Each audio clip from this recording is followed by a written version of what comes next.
اور ہجرت کی وجہ کیا تھی؟ 13 سال حضور علیہ الصلاۃ نے مکہ مکرمہ میں آپ نے اور آپ کے ساتھیوں نے دنیا کا ہر ظلم و ستم برداشت کیا، دنیا کا ہر ظلم و ستم۔ اور حضور خود فرماتے ہیں تمام انبیاء علیہ السلام کو دین کے لیے ستایا گیا، اور فرمایا کہ سب سے زیادہ مجھے دین کے لیے ستایا گیا، سب سے زیادہ۔ حضور فرماتے ہیں حضور سے بڑا کو اخلاق والا ہے؟ حضور سے زیادہ کو میٹھی زبان والا ہے؟ مگر حضور فرما رہے ہیں کہ سب سے زیادہ مجھے اللہ کے دین کے لیے ستایا گیا۔ میرے محترم سامعین، دین قربانی مانگتا ہے، اور مسلمان جب تک قربانی دیتا رہے گا اسلام بلند رہے گا، اسلام کا گلشن سرسبز و شاداب رہے گا۔ اور جب یہ قربانی دینا چھوڑ دے گا تو پھر یہی صورتحال ہوگی جو میں اور آپ دیکھ رہے ہیں۔ حضور علیہ السلام نے اعلان نبوت فرمایا، جو جان دینے والے تھے وہ جان لیوا بن گئے، جو راہوں میں آنکھیں بچھانے والے تھے کانٹے بچھانے لگے، جو آپ کو صادق اور امین کہتے تھے، اپنے مقدمات کے فیصلے کرواتے تھے، وہ آپ کی جان کے دشمن بن گئے۔ میرے محترم سامعین، اعلان رؤسائے قریش یہ کہتے تھے حضور علیہ السلام کی طرف اشارہ کر کے، اس نے آ کر ہم میں پھوٹ ڈال دی ہے، ہم بڑے امن سے مکہ میں رہ رہے تھے، انہوں نے آ کر باپ اور بیٹے میں، بھائی اور بھائی میں پھوٹ ڈال دی ہے۔ میرے محترم سامعین، 10 سال مسلسل تکلیفیں برداشت کی، اور 10 سال کی تکالیف برداشت کرنے کے نتیجے میں زیادہ سے زیادہ جو تعداد لکھی ہے 70 کے قریب لکھی ہے جو مسلمان ہوئے۔ 10 سال کی محنت، اور 11ویں سال مدینہ منورہ سے کچھ لوگ حج کے لیے آئے۔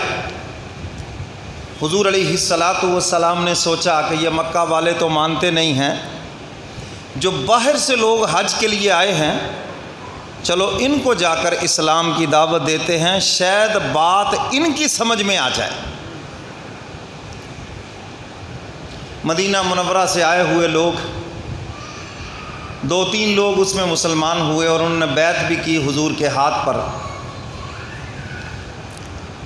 اعلان نبوت کا 11واں سال، پھر 12ویں سال اپنے ساتھ وہ اور کچھ لوگوں کو لے کر آئے۔ حضور علیہ السلام بھی منا کے مقام پر ان سے ملے، اور وہ بھی حضور سے ملے۔ تو حضور علیہ السلام نے ان لوگوں کو بھی دعوت دی جو اور نئے آئے تھے، ان میں سے پھر کچھ اور لوگ مسلمان ہوئے۔ گویا کہ مدینہ میں اسلام کی ابتدا ہو چکی تھی۔ حضور علیہ السلام کو خواب کے اندر بہت سارے مقامات دکھلائے گئے، اور یہ بھی بتا دیا گیا کہ اب آپ کو مکہ سے ہجرت کرنا ہے۔ جب جبریل امین نے یہ بات کہی تو حضور نے بڑے ایک تعجب کے انداز میں سوال کیا کہ جبریل، یہ لوگ مجھے مکہ سے نکال دیں گے؟ عرض کیا اللہ کے محبوب، یہ آپ کو مکہ سے نکلنے پہ مجبور کر دیں گے، آپ پر اور آپ کے ساتھیوں پہ عرصہ حیات تنگ ہو جائے گا۔ آپ کے سامنے مختلف مقامات رکھے گئے۔ حضور علیہ السلام فرماتے ہیں مدینہ منورہ یہ کھجوروں کا، باغات کا شہر، میں نے پسند کیا کہ یہ جگہ میرا دارالہجرت ہونا چاہیے۔ ابھی شہر کی تعیین نہیں تھی، علاقے کی دکھلائے گئے خواب میں مختلف علاقے۔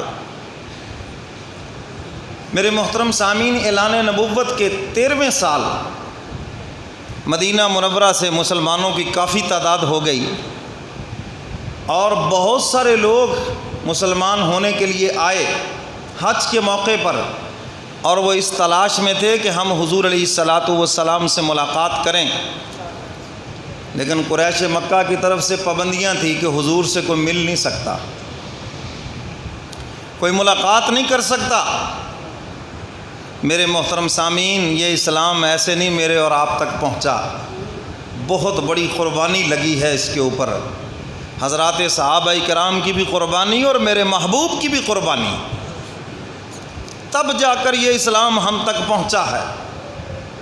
اگر حضرات صحابہ کرام بھی ہماری طرح ہی سوچتے کہ بس جی کلمہ پڑھ لیا ہے ٹھیک ہے جی ہن جڑا جتھے لگیا انہوں لگا رہن دیو، تو پھر یہ اسلام مکے اور مدینے میں ہی رہتا، یہاں تو نہ پہنچتا۔ کیوں جی ایسے ہے یہ نہیں؟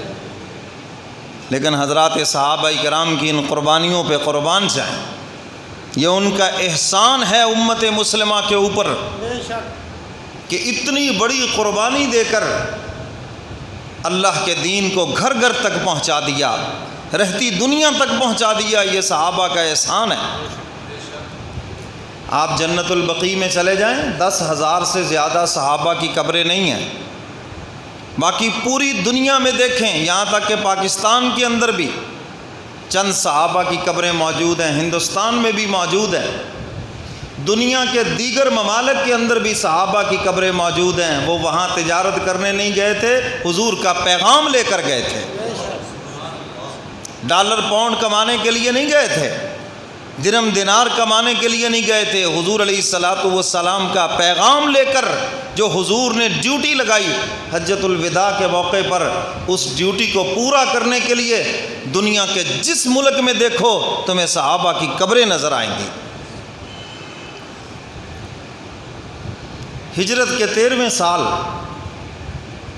مدینہ منورہ کا نام یثرب ہے، یثرب کا معنی بیماریوں کا گھر، اور حضور جب تشریف لائے تو حضور نے دعا فرمائی، مولا یہ پہلے بیماریوں کا گھر تھا، اب تیرا محبوب آ گیا، اب اس کو قیامت تک شفاؤں کا گھر بنا دے،